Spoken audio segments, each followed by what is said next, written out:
સુરત શહેર પોલીસ અને મહાનગરપાલિકાના ફૂડ વિભાગ દ્વારા આજરોજ સંયુક્ત રીતે શૈક્ષણિક સંસ્થાઓની આસપાસ આવેલા ફૂડ સ્ટોલો પર તપાસ હાથ ધરવામાં આવી હતી। આ તપાસ અભિયાનમાં 4 ડીસીપી, એસીપી, પીઆઈ, પીએસઆઈ સહિત 40 અધિકારીઓ અને પોલીસ કર્મચારીઓ સહિત 250 જણા જોડાયા હતા, જ્યારે 15 જેટલા ફૂડ ઇન્સ્પેક્ટરો સાથે અલગ અલગ ટીમો બનાવી તપાસ કરવામાં આવી હતી।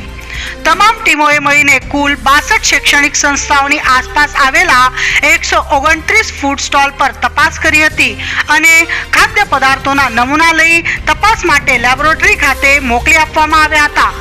મોટા પાયે તપાસ અભિયાન હાથ ધરવામાં આવતા ભેળસેળ કરનારા અને હલકી ગુણવત્તાના ખાદ્ય પદાર્થો વેચનારાઓમાં ફફડાટ વ્યાપી જવા પામ્યો હતો। અપડેટ ન્યૂઝ માટે જોતા રહો અભય ટાઈમ્સ, સબસ્ક્રાઇબ કરો અને બેલ આઇકોન જરૂરથી વગાડો।